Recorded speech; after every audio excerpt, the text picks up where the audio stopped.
कर्दम महात्मा ने कहा अब मैं जाना चाहता हूँ। कहाँ? तपस्या करने। क्योंकि क्यों जा रहे हो? क्योंकि कन्याओं ने तो जन्म ले लिया। क्योंकि सुनो, कन्याओं ने जन्म लिया है पुत्र के लिए कहा था, क्योंकि भगवान भी कह रहे थे मैं पुत्र के रूप में आऊँगा, तो भगवान का भी दर्शन नहीं हुआ। दूसरी बात, कन्याएं आप तो चले जाओगे तपस्या करने, कन्याएं चली जाएंगी अपने पति के यहाँ, हम क्या अकेले जंगल में भटकेंगे बताओ। उन्होंने कहा बात तो ठीक है, फिर क्या होना चाहिए? अरे भगवान को आ जाने दो, उनसे पूछ के चले जाना। समय आने पर परमात्मा ने जन्म लिया, और वहाँ पर परमात्मा ने जन्म लिया और ये इनका नाम पड़ा कपिल भगवान। बोलिए कपिल देव भगवान की जय। यहाँ पर कपिल देव भगवान ने जन्म लिया और जन्म लेकर के अब यहाँ पर आए कर्दम महात्मा भगवान के पास। भगवान ने कहा मया ही प्रोक्तम ही लोकस्य प्रमाणम सत्यलौकिके अथा जानी मया तुभ्यम यद्वो वा मृतम मुने। उन्होंने कहा कि मैं जानता हूँ तुम क्या सोच करके आए हो, मैं जानता हूँ कि आप तपस्या करना चाहते हो। उन्होंने कहा कि कोई बात नहीं, गच्छ कामम मया पृष्ठो, मेरे से पूछ करके आप जाइए। मयि सन्न्यस्य कर्मणः, आप अपने सारे कर्मों को मुझ में लगा दीजिए। और जित्वा दुर्जय मृत्युम अमृतत्वाय माम भज, दुर्जय मृत्यु को जीत करके अमृतत्व के लिए मेरा भजन करना। अब तुम जाओ। इस प्रकार से जा करके उन्होंने कहा। तो ये यहाँ पर जा रही हो 4 बजे तक नहीं, कोई बात नहीं। तो यहाँ पर तो कर्दम महात्मा चले गए और माता देवहूति ने कुछ दिन बाद बड़े ही सुंदर प्रश्न किए। ऐसे सुंदर सुंदर प्रश्न हैं, समय भी है और इसे अब हम संक्षिप्त श्रवण कराएंगे। उन्होंने कहा कि मैं बहुत दुखी हो गई हूँ। निर्वेणाम नितराम भूमन असद इंद्रिय तर्षणात्, मैं निर्वेणा माने दुखी हो गई हूँ, क्योंकि दुष्ट इंद्रियों के तर्षणात् माने लालचपने से। लालचपने से कैसे? ईमानदारी से बताओ। अब आप लोग सब बूढ़ी बूढ़ी हो, नहीं उतना बता पाओगे। जब बाजार जाती हो तो गोलगप्पे देख करके एक बार मन करता कि नहीं कि थोड़े से गोलगप्पे एक आधे? इसीलिए तो कह रहे हैं कि जो तुम बैठी हो वो उसमें फिट नहीं आ रही हो। हाँ, जितने नए नए होते हैं उनका सबका मन करता है। तो जब हम कोई चीज देख लेते तुरंत मन करने लग जाता। असद इंद्रिय, दुष्ट इंद्रियों के तर्षणात् माने लालच के कारण मैं बहुत ज़्यादा दुखी हो गई हूँ। बताओ भगवान क्या उपाय किया जाए कि हमारी इंद्रियों का लालचपन समाप्त हो जाए। तब यहाँ पर बड़ा ही सुंदर इन्होंने प्रवचन किया है। ठीक है, उन्होंने कहा कि सुनो,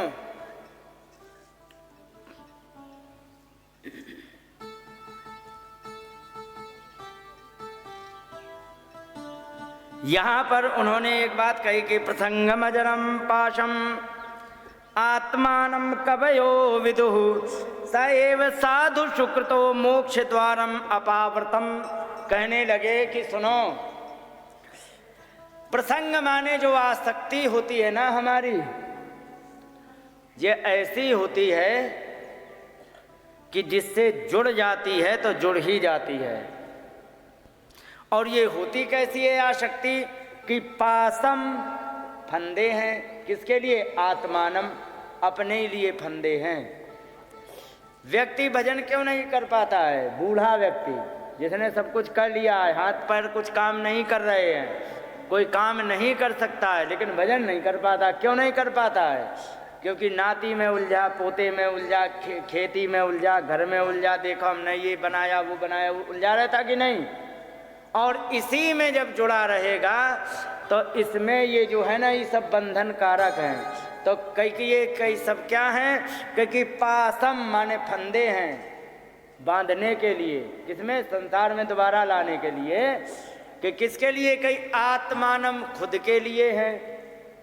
कवयो विदुः, ऐसा विद्वानों ने कहा है जितना संसार का चिंतन करोगे उतना तुम बंधोगे, और उतने ही यदि बंधोगे तो तुम्हें दोबारा फिर संसार में आना ही पड़ जाएगा। इसलिए अगर जो यही आसक्ति है ना, स एव साधु शुक्रतो, यही आसक्ति जो संसार से जोड़ रखे हो, ये साधुओं में, भगवान के भक्तों में यदि जोड़ दोगे तो कह के हो गया क्या कि मोक्ष द्वारम अपावृतम, मोक्ष का द्वार तुम्हारा खुल जाएगा। समझ गए?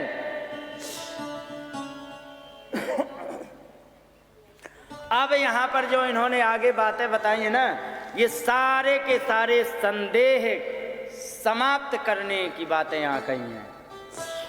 उन्होंने कहा कि ये बताओ कि ठीक है, आपने बताया कि सब साधुओं में कर ली जाए तो मुक्ति का मार्ग खुल जाएगा, ठीक है, लेकिन एक बात बताओ, तो ये साधुओं को हम पहचाने कैसे? सबसे बड़ी बात ये है, क्योंकि साधु किसे कहेंगे? बड़े बड़े बाल हों। किसे साधु कहेंगे?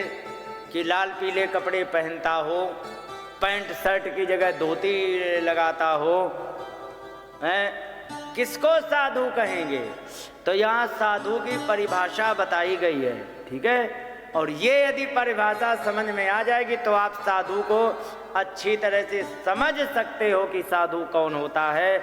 कहा कि तितिक्षवः कारुणिका सुहृदा सर्वदेहिनाम अजात शत्रवः शांता साधवा साधु भूषणा। कहने लगे तितिक्षवः माने बड़ा सहनशील व्यक्ति होता है। साधु की परिभाषा बता रहे हैं कैसा होता है कि बड़ा सहनशील होता है, और कारुणिका बड़ा ही दयालु होता है, सुहृदा सर्वदेहिनाम प्रत्येक प्राणी का हितैषी होता है। प्रत्येक प्राणी का मतलब, एक जगह मैंने वाक्य देखा, विद्यालय में लिखा था कि मनुष्य सेवा ही भगवान की सेवा है। मैंने कहा ये गलत लिखा है। प्रधानाचार्य कहने लग गए कि क्यों ऐसा, क्या गलत है? मानव सेवा ही भगवान की सेवा, उसमें लिखा कि ये गलत लिखा कि क्या गलत है? मैंने कहा कि जीव मात्र की सेवा भगवान की सेवा होती है, मानव सेवा नहीं होती भगवान की सेवा। मानव की सेवा करो, कुत्ते को क्या लठ मारो? मानव में तो मानव आ गए, बाकी और जीव, कुत्ता थोड़े मानव में आएगा, गधा थोड़े आएगा मानव में। तो यदि सच्ची सेवा करनी है ना तो जीव की सेवा करो तो भगवान की सेवा होती है। उदाहरण के लिए आपके राजस्थान से बाहर जाने की जरूरत नहीं। प्याऊ बना आपने देखा होगा सड़कों पर, जंगलों में, वहाँ पर एक बड़ी गोल गोल टंकी होगी, उसमें टूटी लगी होगी, एक लंबी लड़ावनी सी बनी होगी, उसमें पानी भरा होगा, एक और छोटा सा गड्ढा होगा, उसमें पानी, फिर एक और छोटा सा। लंबी वाली बड़े पशुओं के लिए, छोटा वाला कुछ छोटे पशु बकरी, फिर और छोटा खरगोश जैसे के लिए, और ऊपर छोटे छोटे कटोरा जैसे रखे होंगे चिड़ियों के लिए, होते कि नहीं? ये है असली जीव की सेवा। मनुष्य पानी पी ले, गाय भैंस, नील गाय जानते हैं? हाँ, नील गाय भी पानी पी ले। इसके बाद उससे छोटा बकरी, सुअर, कुत्ता ये पानी पी ले। इसके बाद और छोटा जीव आ जाए, लोमड़ी है, खरगोश है, वो भी पानी पी ले, और ऊपर चिड़िया पानी पी ले। ये है असली सेवा भगवान की। मनुष्य की सेवा ही भगवान की नहीं होती। तो कहने का मतलब वो प्रत्येक जीव का हितैषी होता, मनुष्य का नहीं, प्रत्येक जीव का हितैषी होता है। और अजात शत्रवः, उसका कोई शत्रु नहीं होता है। ऐसा जो साधु होता है, शांता, शांत होता है, ऐसा साधवा साधु भूषणा, ऐसा जो साधु होता है वो सारे साधुओं में श्रेष्ठ होता है। वो असली साधु होता है। ना कि कपड़े से साधु, चाहे रामचरितमानस पढ़ो, चाहे भागवत पढ़ो, चाहे कुछ पढ़ो। रामचरितमानस में 2-3 जगह साधुओं का वर्णन किया गया है, कहीं भी नहीं कहा गया लंबी दाढ़ी, पीले कपड़े, ये तमाशा ना। उन्होंने सिर्फ एक बात कही है कि केवल वो स्वभाव से साधु होता है। वो पैंट शर्ट में भी हो सकता है, वो साड़ी में भी हो सकता है, वो सलवार सूट में भी हो सकता है, वो किसान के रूप में हो सकता है, वो ऑफिस में बैठा भी हो सकता है, कहीं भी हो सकता है। उसी को ही साधु कहते हैं। जिसके अंदर दूसरे के भले करने की प्रवृत्ति हृदय में हो, वो साधु होता है और वही आदरणीय और पूजनीय होता है। नहीं तो ईमानदारी से बता दें, बड़ी दाढ़ी और लाल कपड़े पहन करके वृंदावन में जाने कितने मर्डर करने वाले थे वो चले गए हैं और छिपे हुए घूम रहे हैं। समझ गए? तो उन्हें साधु नहीं कहेंगे। साधु की असली परिभाषा कुछ और है। समझ गए? तो ये बातें हैं। और कहीं भी नहीं कहा है कि साधु के लिए ये होना चाहिए। उन्होंने, माता ने कहा कि ठीक है, तुमने ये अंदर की बातें बता दी, दयालु है, अंदर का विषय है, सहनशील है, अंदर का विषय, लेकिन उसकी प्रक्रियाएं कुछ और भी पहचान बताओ। कहने लगे कि मयि अनन्य भावेन भक्तिम कुर्वन्ति ये तृणाम। मेरा अनन्य भाव से वो भक्ति करते हैं। भगवान कपिल जी कह रहे हैं कि मेरी भक्ति अनन्य भाव से करते हैं। और मत कृते त्यक्त कर्माण त्यक्त सजन बांधवा, मेरे लिए वे अपने सारे कर्मों का त्याग करे रहते हैं और मेरे लिए ही सारे अपने सगे संबंधियों का त्याग कर देते, बस मुझ में लगे रहते हैं। वे साधु होते हैं। और सुनो, मदाश्रया कथा मृष्टा, मेरे आश्रित रह करके कथा, मृष्टा माने मधुर मधुर कथाएं, तृणवन्ति कथयन्ति चा, वे कथाओं को सुनते भी हैं और कहते भी हैं। तपन्ति विविधा तापा नैतान तद्गत चेतसा, नैतान मदगत चेतसा, उन्होंने कहा अनेकों प्रकार की तपस्या करके और मेरे में ही अपना मन लगा करके वे अपने लगे रहते हैं। ऐसे साधुओं की तुम्हें संगति करनी चाहिए। साधु का मतलब बता दें, ध्यान रखो, बड़ी मोटी पहचान। जो साधु भगवान की तरफ भेजने के लिए कहे वो असली साधु, ठीक है? और जो कहे कि भगवान जो है तो मैं ही हूं, वो साधु के रूप में धोखेबाज है। ऐसे हुए है ना साधु, अरे मैं ही भगवान हूं, मैं ही कृष्ण हूं, आ जाओ गोपियों रास करो। होता था रास की नहीं? आजकल उनका रास जेल में हो रहा है। होता था कि रास की नहीं? जाने कितनी सीडी, जाने कितने वीडियो उपलब्ध। रास करते थे गोपियों को ले जा करके, हाँ, अंडर 22 एज वाली, और इनसे रास होता था। आजकल उनका रास चल रहा है जेल में। तो ध्यान रखो, परमात्मा को कहे कि वही तुम्हारा सबसे बड़ा साध्य है असली, ठीक है? गुरु साधन है, तो वो असली साधु है। जो कहते कि गुरु ही साध्य है, बाकी सब साधन है, जान लीजिए आप धोखे के शिकार हो चुके हैं। माता देवहूति ने पूछा, एक बात बताओ, ऐसे संतों की संगति, आपने बड़ी बढ़िया परिभाषा बता दी, सारी बातें बताई, बड़ा अच्छा लगा, लेकिन संतों की संगति करके हमें मिलेगा क्या, ये आपने नहीं बताया। उन्होंने कहा कि सताम प्रसंगान मम वीर्य संविदो, संतों की संगति करने से मेरी पराक्रम से युक्त भवन्ति हृत कर्ण रसायनम कथा, हृदय और कान को रसायन लगने वाली, बड़ी सुंदर लगने वाली कथाएं होती हैं। और तत्जोषणात्, उनको सेवन करने से आशु अपवर्ग वर्तमनि, उन कथाओं को सेवन करने से शीघ्र ही मोक्ष मार्ग का रास्ता खुल जाता है। समझे?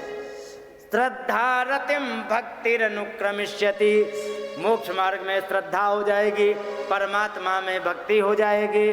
और ये अनुक्रमिष्यति, अनुक्रमिष्यति का मतलब धीरे धीरे बढ़ती है, ठीक है? और इसके बाद उन्होंने कहा ठीक है, यदि हमारी परमात्मा से भक्ति हो गई तो क्या होगा? कई भक्त्यापमान जात विराग इंद्रियात, भक्ति होने से सारी की सारी इंद्रियों से वैराग्य हो जाता है। समझे?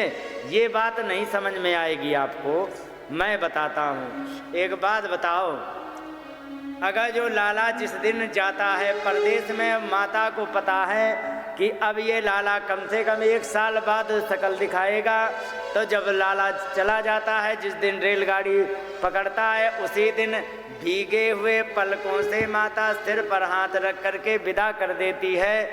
और फिर इसके बाद शाम को वही माता रोटी नहीं खा पाती है। होता है कि नहीं? तो क्या रोटी में जहर मिला दिया है क्या, कि रोटी का स्वाद बदल गया? क्योंकि इतना प्रेम है अपने बच्चे पर कि उसमें इतना प्रेम जुड़ गया है कि बाकी सारी इच्छाएं समाप्त हो गई। एक उदाहरण। दूसरा उदाहरण, दीपावली का समय चल रहा है, अब अगर जो तुम जल्दी जल्दी पुताई में लगी हो, ठीक है, और बहू कहे मम्मी आ जाओ रोटी बन गई है, हाँ हाँ रुको अभी थोड़ी देर रुको, थोड़ी देर रुको, अभी हम खा रहे। और 11 बजे उसने बुलाना शुरू किया, और बुलाते बुलाते बज गए 2। बज जाते कि नहीं?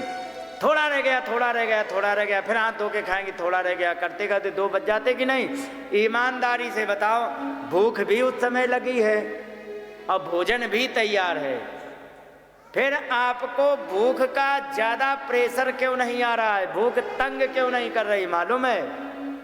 क्योंकि तुम्हारा पूरे का पूरा ध्यान भूख में नहीं है, काम में है। और अगर जो फ्री बैठे हो तो समय भी नहीं है, तो कहीं क्या हो गया कि करे कुछ बना लो, तो फिर वे पापड़ भून भून करके खाते हैं, खाली समय में खाते कि नहीं? क्यों खाते हैं? क्योंकि कोई काम नहीं है, कहीं ध्यान जाने के लिए साधन नहीं है, तो तुम पापड़ भून भून खाते हो। और जब दीपावली की पुताई लिपाई में लग जाते तो जो 11 बजे रोटी खाते हो 2 बज जाते। क्यों बज जाते? क्योंकि तुम्हारा ध्यान एक जगह चला गया। तो ध्यान रखो, मीराबाई का ध्यान जिस समय परमात्मा में लग गया था,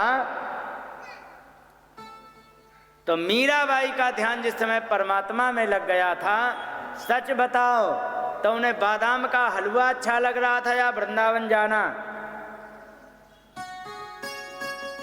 बादाम का हलवा उन्हें सुख नहीं दे पा रहा था। तो कहने का मतलब, जब हम अपने मन को कहीं एक जगह दृढ़ता पूर्वक लगा देते तो अन्य सारी जो हमारी इच्छाएं उस सब समाप्त हो जाती हैं।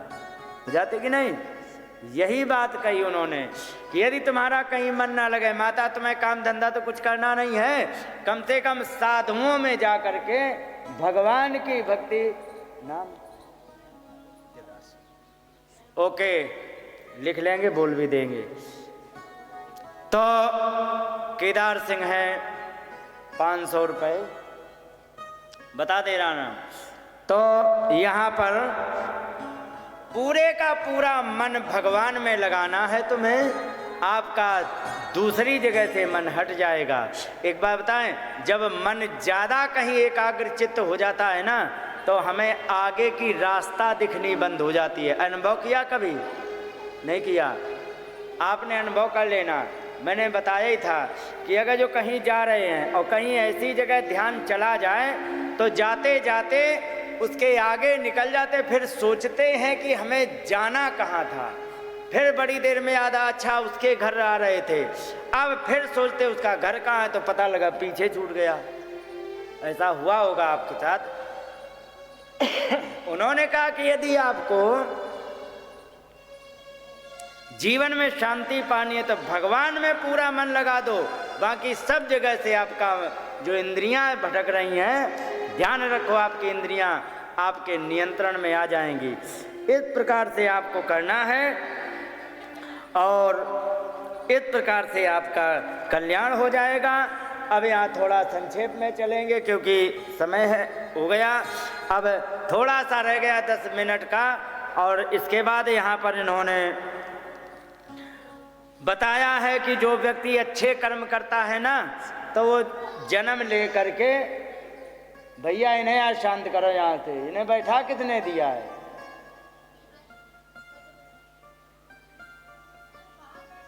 तमाशा फैलाए हो। जो अच्छे कर्म होते हैं ना, अच्छे कर्म करने वाला व्यक्ति जाता है देव योनि में, वहाँ पर जा कर के आराम से मौज मारता है, और जब उसका समय हो जाता पुनः आता है, फिर जन्म लेता है अच्छे घरों में। अच्छे घरों में का मतलब धनी घरों में, किसी भी प्रकार की कोई कमी नहीं, सारी सुख सुविधाओं से युक्त घरों में जन्म लेता है, और फिर अपना जीवन धर्म पूर्वक यापन करके उसके बाद फिर चला जाता है।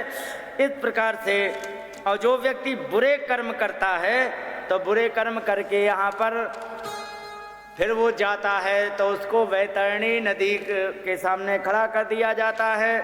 वैतरणी नदी का वर्णन विशेष रूप से गरुड़ पुराण में है, प्रेत कल्प में बड़ा अच्छा वहाँ पर वर्णन किया गया है। गरुड़ पुराण बहुत बड़ा है, उसमें प्रेत कल्प एक ऐसा कल्प है जिसकी कथा सुनाई जाती है मरने के बाद, तो उसका यही बताया जाता है ये होता है।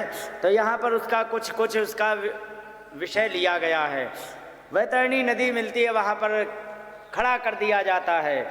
यहाँ पर कहते हैं कि 2-3 मुहूर्त के अंदर उसे 99,000 योजन का मार्ग तय करना पड़ता है। योजना नाम सहस्त्राणी नवति नव चाध्वने, 99,000 योजन का मार्ग मात्र त्रिभी मुहूर्त द्वाभ्याम वा, 2 या 3 मुहूर्त में जाना पड़ता है। माने 1.5-2 घंटे के अंदर, और वैतरणी नदी के किनारे खड़ा कर दिया जाता है। जीवन में यदि तुमने दान किया है, तो उस दान के पुण्य का जो फल होता है वो वहाँ पर एक केवट मिलेगा, वही तुम्हें उतराई में देना पड़ेगा। वो दे दीजिए, आपको वैतरणी नदी पार करा देगा। और वहाँ से अगर जो तुमने दान नहीं किया है, तो ध्यान रखो उसी में घसीट के तुम्हें निकाला जाएगा। वहाँ पर कछुआ मिलेंगे, खोपड़ी के शैवाल मिलेंगे, बाल के, खून और पीप के पानी भरा मिलेगा, उसी से तुम्हें निकालेंगे। उसी में नोच नोच के खाने वाले जीव तुम्हें मिलेंगे। और इस प्रकार से जाकर के सामने खड़ा कर दिया जाता है, और खड़ा करने के पश्चात वहाँ पर उसको सजा सुनाई जाती है। जितनी सजा होती है उसको सजा पूरी दिलाई जाती है। फिर दोबारा जब जन्म लेने के लिए आता है, तो जन्म लेने में भी उसे कोई बहुत बड़ा सुख नहीं मिलता। जन्म लेने में क्या होता है ये भी सुन लो, ठीक है। और ये सबके साथ गुजरी हुई घटना है।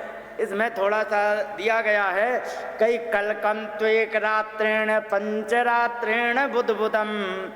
एक रात में जो जीव होता है ना, माता के उदर में जब एक रात में आता है ना, तो एक रात में राई जैसा दाना बन पाता है, ठीक है।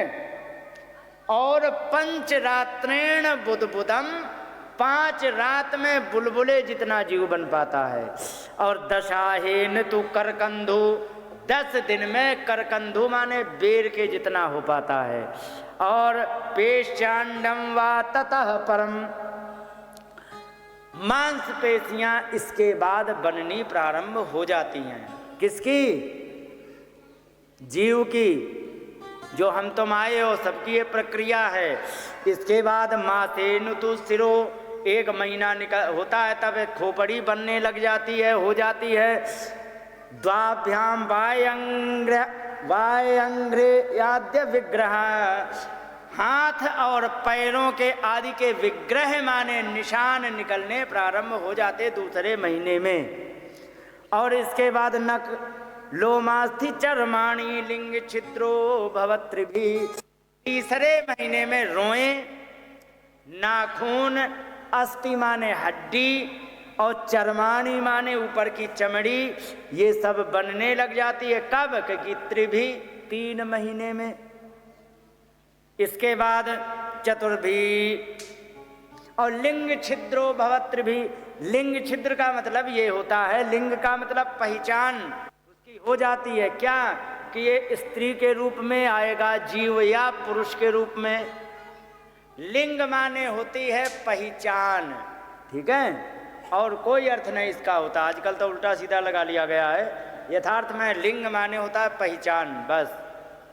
जैसे कि साधु लिंगे न नस्तया, साधु के रूप में तुमने दुष्टता की नारद जी को शाप दिया है उन्होंने, दक्ष ने, तो उन्हें साधु लिंग का मतलब होता है पहचान, कि वो स्त्री के रूप में आएगा या पुरुष के रूप में। तो लिंग छिद्रो भवत्रिभी, 3 महीने में ये भी निर्धारित होगा कि ये स्त्री या पुरुष के रूप में आएगा। चतुर्भी धातवः सप्ताह, 4थे महीने में 7 धातुएं बनने लग जाती हैं। पंचभी क्षुत्रिड उद्भवः, 5वें महीने में भूख और प्यास उसे लगने लग जाती है। षट्भी जरायुणा वीता कुक्षो भ्राम्यति दक्षिणे, 6वां महीना जब आ जाता है तो जरायुणा वीता, जरायुणा कहते हैं मेम्ब्रेन, झिल्ली, बच्चा झिल्ली में पैक होता है, उसी में 6वें महीने में वो मेम्ब्रेन माने झिल्ली में पैक हो जाता है। और फिर पैक होने के बाद भ्राम्यति दक्षिणे, और फिर वहीं पर वो घूमने लग जाता है। माता कहती 6वें महीने में कि हाथ पैर हिलाना शुरू कर दिया, हाथ पैर नहीं हिलाता, घूमता है। और इसके बाद माता जो खाती है पीती है, दूध पीती है या तीखी मिर्च खाती है, उससे जो मिलने वाले रस है, इन्हीं रस से जो पोषक तत्व होते हैं, इन्हीं पोषक तत्वों से उस बच्चे का मतलब विकास होता है। और विकास होने से और शेते विनमूत्रयोर करते जंतु संभवे, और पानी के अंदर और उसी में मूत्र मल सब उसी से लिपटा हुआ वो बच्चा पड़ा होता है अंदर, और उसमें भी जीव छोटे छोटे प्रकट होकर उसे काटने लग जाते हैं। एक तो जीव काट ही रहे थे, ठीक है, कृमि भी छत सर्वांग, कीड़ों ने तो अंगों में नोचना प्रारंभ कर ही दिया है उस बच्चे को। सौ कौमार्य प्रतिक्षणात, हर क्षण जीव काटता है उसे। एक बात बताओ, सच बताना, जब कान में दर्द हो जाता है ना शाम को, तो रात कितने घंटे की लगती है? 12 घंटे की या 72 हैं? 72 घंटे की। जब कानों में कोई दर्द होता है और जब बढ़िया नींद आती है तो वो 12 घंटे की, रात 3 घंटे की लगती। एक बात बताओ, जब प्रत्येक क्षण जीव को काट रहा है कोई कीड़ा, कितना दुखी होता है माता के पेट में, है ना। तो यहाँ पर ऊपर से क्या हुआ कि क्योंकि प्रत्येक क्षण जीव से काट रहे हैं, और उसी काटने से क्या होता है